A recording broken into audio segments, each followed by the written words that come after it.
¿Por qué filosofía aquí y ahora especiales? Hay temas insoslayables de pensar, de reflexionar y ofrecer nuestra propia interpretación de los hechos históricos. El Islam y los Estados Unidos, los dos dicen tener a Dios de su lado. La guerra del Paraguay es un genocidio silenciado. Había que liquidar al Paraguay. El Paraguay de Francisco Solano López. Vamos a hablar de literatura y política para pensar el compromiso del escritor. Los ejemplos de Sartre, Rodolfo Walsh, como el Eternauta de Oestergel que dice: desde ahora estamos solos, completamente solos. ¿Quiénes pensaron la Argentina de otra manera? John William Cook. El peronismo es el hecho maldito del país burgués. Raúl Scalabrini Ortiz Queda en el recuerdo de todos como uno de los principales representantes del pensamiento nacional y popular. El imperativo más profundo que tenemos: pensar por nosotros mismos. Filosofía aquí y ahora especiales. Pensadores. Raúl Scalabrini Ortiz. 1. La década infame. 2. El hombre que está solo y espera. 3. Forja y el peronismo. 4. Una conciencia nacional. 1. La década infame. Hoy nos vamos a ocupar de uno de los considerados fundamentales pensadores de la corriente nacional. O sea, nos vamos a referir a Raúl Scalabrini Ortiz. Raúl Scalabrini Ortiz nace en 1898, 2 años antes del inicio del nuevo siglo. Fue un prolífico escritor, más de ensayos que de ficción, aunque hizo una ficción casi imperecedera de la que vamos a hablar. Perteneció y fue fundador del grupo Forja, y en ese grupo coincidió con otros muy importantes pensadores de la época, activistas políticos, hombres ingeniosos, como Arturo Jauretche. ¿Cuál es el contexto de Forja? El contexto de Forja es el siguiente. Irigoyen murió, el radicalismo está en la proscripción, gobierna el general Justo, luego del golpe de 1930, con el cual Uriburu derroca a Hipólito Yrigoyen. Luego de derrocar a Hipólito Yrigoyen, Uriburu es desplazado por los viejos y antiguos sectores de la oligarquía argentina que ponen al general Justo. El general Justo era un general medio gordo que siempre sonreía. La década que va de 1930 a 1940 fue llamada por el ensayista José Luis Torres la década infame. Se ve que José Luis Torres no conoció otras que vendrían después. ¿Quién es Hipólito Yrigoyen? Hipólito Yrigoyen es el que, a través de un pacto con Sáenz Peña, representante de la oligarquía argentina, llega a dar cobertura político-electoral a los sectores inmigrantes. Yrigoyen, sin embargo, y pese a ser el representante de sectores populares, tiene que enfrentarse a varios conflictos con sectores populares, pero no de las clases medias a las cuales él venía a representar, a las clases medias y a los sectores agrarios pequeños, sobre todo del litoral, sino con las clases proletarias que estaban constituidas por las ideologías del anarquismo. En todos estos casos, Yrigoyen apela a la represión violenta, en la cual él realmente siempre parece permanecer en un segundo plano, porque en la huelga de Bacena está el general de Lepiane, y en las huelgas del sur está el coronel Varela como los ejecutantes de las atrocidades represivas. Cuando Irigoyen es sucedido en el gobierno por Marcelo T. de Alvear, el país aristocrático oligárquico respira más tranquilo, sin embargo, porque Alvear es todo un gentleman. Sin embargo, Irigoyen logra volver al gobierno en 1928, pero ya bastante viejo y enfermo. Es derrocado en 1930. ¿Quién asume? El general Agustín P. Justo, que asume, antes asume Uriburu, pero Uriburu dura muy poco, porque Uriburu era un fascista y la Argentina tiene relaciones fundamentales con Gran Bretaña, que no lo quiere a Uriburu. Entonces asume Agustín P. Justo. Bien, sobreviene aquí la crisis del 30, que echa por tierra todo el esquema de la generación del 80. Se acabó la Argentina granero del mundo. La crisis del 29 hace entrar en deterioro los términos de intercambio entre los productos industriales con valor agregado y los productos primarios de la tierra, de los que había vivido fácilmente nuestra oligarquía y había recorrido medio mundo con sus vacas. Ahora, entonces, Argentina, desesperada, manda al hijito de Julio Argentino Roca a Inglaterra para negociar las carnes. Señores de Gran Bretaña, por favor, compren nuestras carnes porque si no la Argentina se hunde. Porque debemos quizás reconocer que el esquema agropecuario que habíamos implementado era equivocado, que el mundo es más complejo que vivir de las vacas y del trigo. Hacen un pacto, el pacto Roca-Runciman, esto es conocido más o menos, que Arturo Jauretche en una frase famosa llama Estatuto Legal del Coloniaje. Aquí, en esto que se llama la década infame, aparecen algunos pensadores nacionalistas que denuncian la entrega de la riqueza del país a Inglaterra y el sometimiento servil de las clases dominantes de la Argentina a Inglaterra. Surge entonces Forja en 1935. ¿Qué es Forja? Forja es la lucha en la década infame, así se la llama. Forja, en última instancia, conceptualmente, es la siempre renovada posibilidad de que un grupo pequeño luche en medio de la mayor adversidad, de la mayor entrega del país, de la mayor humillación del país. Hay un grupo pequeño que testimonia por su dignidad.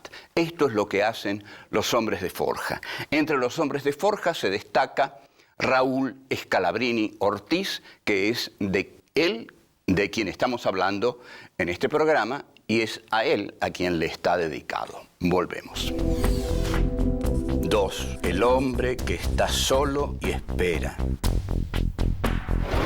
Raúl Scalabrini Ortiz es uno de los hombres que más se destaca dentro del grupo de Forja.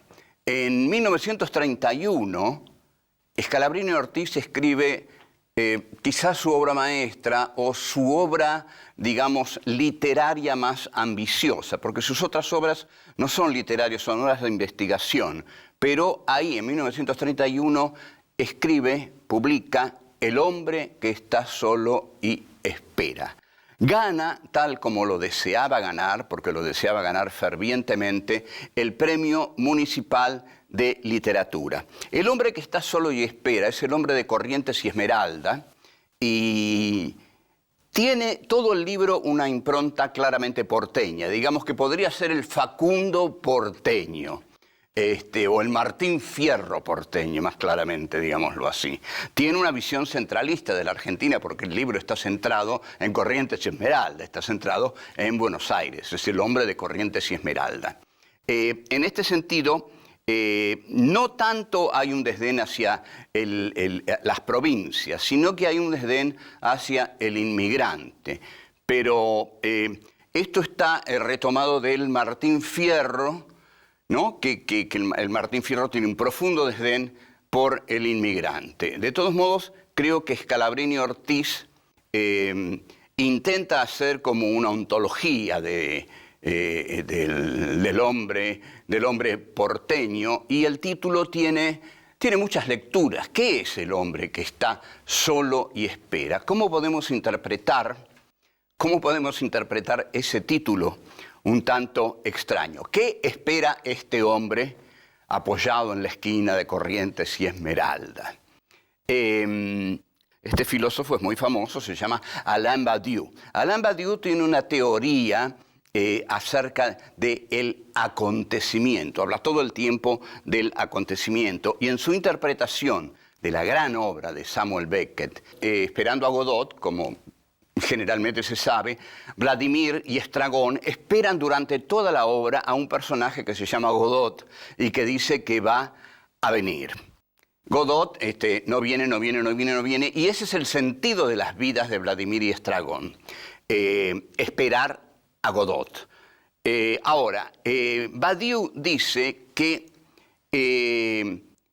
el mensaje es positivo porque la actitud esencial del hombre es la espera. Está totalmente equivocado, porque Vladimir y Estragón llevan una vida totalmente inauténtica, porque han puesto todos sus anhelos, deseos, posibilidades, pasiones en un tal Godot que alguna vez va a venir. El hombre no hace la historia esperando que algo acontezca, sino que hace la historia produciendo hechos, haciendo que las cosas acontezcan a través de su praxis histórica. No está sentado esperando el acontecimiento medio místico de Badiou, que no en vano viene del último Heidegger, sino que los hombres hacen la historia y hacen que las cosas acontezcan. Volvemos a Scalabrini Ortiz luego de este breve rodeo, y luego de El hombre que está solo y espera, Scalabrini Ortiz se dedica a investigaciones históricas y a investigaciones puntuales y económicas. Se ocupa de los ferrocarriles argentinos, del petróleo y de la relación de Argentina con Inglaterra y de la unidad latinoamericana, nada menos. O sea que abarca temas fundamentales sobre los cuales se explaya con mucho fundamento, porque es un hombre realmente estudioso. Estos trabajos aparecen en los cuadernos de Forja, que son folletos que eran muy leídos, y en este sentido puede decirse que Forja era un grupo muy activo, que no solo se dedicaban, digamos, a intercambiar ideas entre ellos, sino que editaban folletos de enorme valor y de un valor, digamos, que desmitificaba toda la ideología de la Argentina oficial, que tendía a decir: nuestra alianza con Inglaterra es lo que permite nuestro progreso. Forja dice que no. En 1940, Scalabrini Ortiz publica Historia de los ferrocarriles argentinos, que es un libro fundamental y que va a ser muy copiado por todos los que estudien luego los ferrocarriles argentinos, y que va a ser muy estudiado seguramente por el general Perón, aunque Perón no lo diga. Pero la historia de los ferrocarriles argentinos, lo que fundamentalmente dice es que los ferrocarriles argentinos fueron diseñados por Gran Bretaña y fueron diseñados en beneficio de Buenos Aires. Todas las líneas tienden hacia Buenos Aires, no hacia las provincias. Los ferrocarriles argentinos, en suma, están al servicio del poder de Buenos Aires, que es la provincia metrópoli que negocia con Gran Bretaña. Volvemos. Forja y el peronismo. La vida política de la década del 40 se caracteriza fundamentalmente por el ascenso del peronismo al poder. El coronel Perón surge con el Grupo de Oficiales Unidos, el GO, que es un grupo de oficiales nacionalistas. Perón es el que tiene una clara visión de que con los migrantes internos que han llegado a Buenos Aires él puede crear una fuerza política poderosa, y en efecto la crea. Ahora, ¿cuál es el destino de Forja en esto? Forja tendría que haber, digamos, confluido en el peronismo de un modo natural, porque si Forja surgió como respuesta a la década infame, También Perón es la respuesta a la década infame, es decir, a la Argentina entreguista, a la Argentina británica, a la Argentina antiobrera. Pero Forja no consigue entrar en el peronismo, ni al sumo Jaureche, creo que es presidente del Banco de la Provincia, que no es un lugar para un intelectual. Y aquí entonces tenemos que preguntarnos, ¿por qué Forja no entra en el peronismo? Y tenemos dos conceptos que se oponen. Hay un concepto de horizontalidad, que es el que maneja Forja, con intelectuales que desde la base pueden aportar al líder, que es en este caso el coronel Perón, y de verticalidad, que es la que ejerce Perón. Perón ejerce, eso sí, acabadamente, completamente el concepto de la verticalidad. Cuando se maneja ideológicamente el concepto de la verticalidad, entonces la ideología la baja el líder a las masas y no la suben los intelectuales al líder. El líder no recibe ideología de nadie porque él se considera capaz de crearla, porque tiene un vínculo directo con las masas, mucho más directo que el de los intelectuales. Forja, de hecho, no penetra en las masas, mientras que las masas adoran al coronel Perón desde que está en la Secretaría de Trabajo, en el Ministerio de Trabajo y hasta que llega a la presidencia de la Nación. En consecuencia, Juan Domingo Perón no acepta las pretensiones de Forja y seguramente les habrá dicho, miren muchachos, ustedes entienden muchos de libros, yo también leí unos cuantos libros y sé cómo entenderme con las masas, o sea, no los necesito. Scalabrini Ortiz no tiene ningún cargo en el peronismo, apoya al peronismo, por supuesto, porque dice que Perón, ante todo, es el que va a nacionalizar los ferrocarriles, que es la idea que tenía Scalabrini Ortiz en su historia de los ferrocarriles argentinos. Ahora, Scalabrini Ortiz siempre apoyó a Perón, porque siempre tuvo conciencia de que una cosa era Perón y otra cosa era los que estaban contra Perón. En este sentido, para tomar una decisión política en una determinada coyuntura histórica, hay que ver siempre quiénes están en contra de aquel a quien uno no sabe si apoyar o no. Scalabrini Ortiz analiza las otras opciones, o sea, la sociedad rural, la oligarquía tradicional, el Partido Radical unido a la oligarquía, el Partido Comunista unido a la Unión Soviética y a la oligarquía, y dice que las otras opciones a él no lo atraen y que si bien quizás no está absolutamente convencido de todo lo que hace Perón, entre Perón y lo que está frente a Perón, se queda con Perón. Entonces, dicen una frase muy graciosa que no se trata de elegir entre Perón y el arcángel San Miguel, porque el arcángel San Miguel no existe. Lo que existe frente a Perón es algo que a Scalabrini Ortiz le produce bastante rechazo.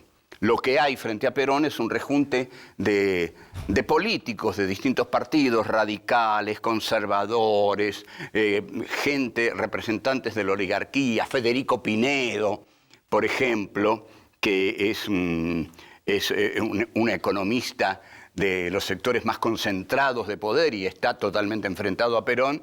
Entonces, para Scalabrini Ortiz, entre Perón y Federico Pinedo, elige a Perón, le guste totalmente o no, por más objeciones que tenga, pero sabe que la opción más progresista frente a Pinedo sigue siendo Perón, la opción de poder. Las otras opciones están por el aire, pero la opción de poder real, de inserción real en el poder, es Perón, la otra es Pinedo. Entonces, Scalabrini Ortiz dice, todo lo que socava a Perón, todo lo que socava a Perón fortifica a Pinedo.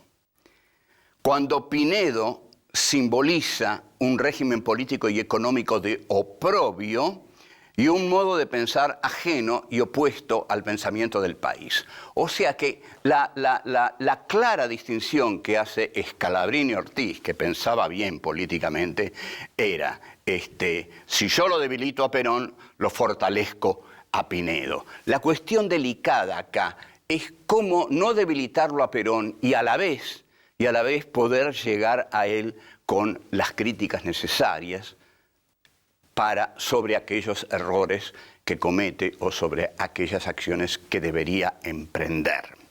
Ahora bien, esto es un muy delicado equilibrio porque los líderes raramente suelen aceptar este tipo de críticas. De todos modos, haga lo que haga Scalabrini, haga lo que haga Perón, la tragedia argentina se produce en 1955 con un golpe totalmente reaccionario, conservador, que une el destino de la Argentina al del Fondo Monetario Internacional y que es el golpe de la llamada Revolución Libertadora. Scalabrini y Ortiz, con gran lucidez que no tuvieron otros, que no tuvo David Viñas, que no tuvieron muchísimos, se opone a la Revolución Libertadora. Se da cuenta que entre ese presidente que huye del país derrotado y el grupo oligárquico militar que lo desplaza, él siempre habría optado por el nacional populismo peronista y no por la poderosa oligarquía eclesiástica y militar que viene a reemplazarlo y que es claramente nefasta. Volvemos. 4. Una conciencia nacional.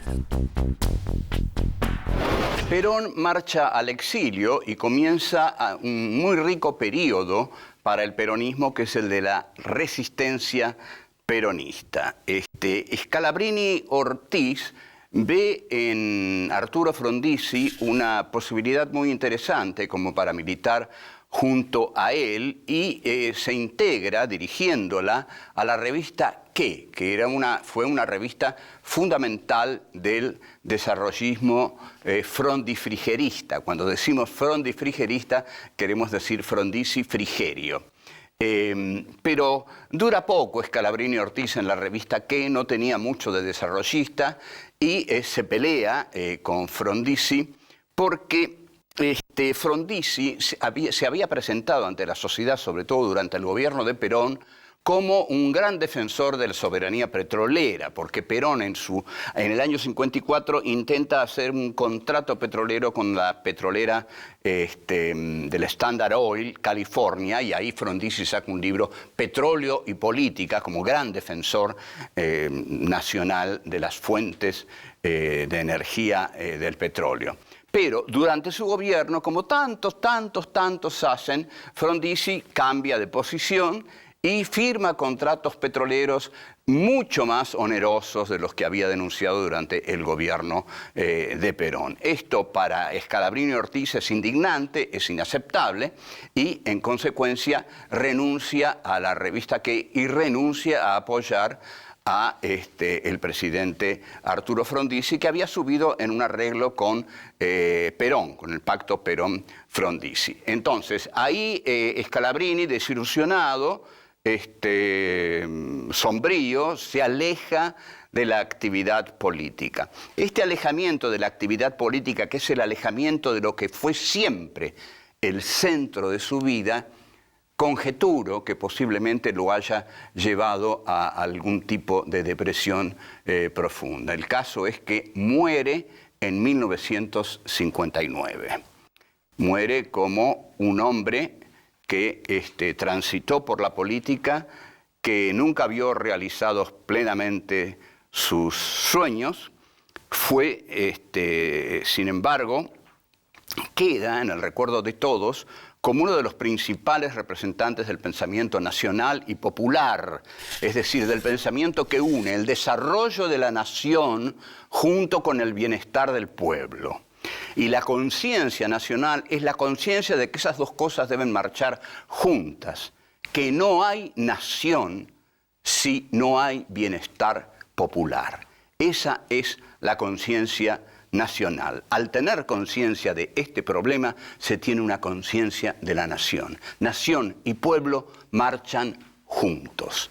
Ahora bien, Scalabrini ha escrito ahí, ha dejado como testamento, como su herencia, libros de investigación muy valiosos que se han seguido leyendo y se siguen leyendo todavía, como Política Británica en el Río de la Plata. Es un libro formidable, y también un libro sobre Irigoyen y Perón, en el que marca una línea histórica de continuidad entre el caudillo personalista radical y el caudillo personalista peronista, aunque Perón odiaba el concepto de caudillo y lo reemplazaba por el de conductor. Scalabrini Ortiz es un hombre que se opuso siempre a la función interventora y violenta de las Fuerzas Armadas, como por ejemplo eso que se ve por ahí cuando uno va y pasa frente al Tiro Federal y ve un cartel que dice aquí se aprende a defender a la patria. No, ahí no se aprende a defender, no se aprende a defender a la patria haciendo blanco, digamos, tiro al blanco. Se aprende a defender a la patria teniendo una clara conciencia primero de lo que la patria es, después de dónde está la patria. La patria está en un continente que es el continente americano. ¿Y qué debe representar la patria? La patria debe representar esencialmente los intereses del pueblo bajo, del pueblo postergado. Esto es lo que pensaba Raúl Scalabrini Ortiz. Durante toda su vida y sobre todo durante la década del 30, que es un momento muy oscuro, Scalabrini Ortiz defiende estas ideas, que ahí estaban totalmente fuera de moda. No hay cosa más valiosa que un pensador, que un intelectual que se anima a defender sus ideas en un momento en que sus ideas no están de moda. Porque hay una tendencia terrible en los intelectuales a amoldarse a las épocas como tratando de no quedar descolocados. A Scalabrini nunca le importó quedar descolocado, siempre le importó ser coherente consigo mismo, ser coherente con sus ideas, y eso es lo que podemos llamar quizá un hombre digno, un hombre patriota y un hombre que sirvió a su país y que todavía lo sigue sirviendo. Raúl Scalabrini Ortiz. Chao.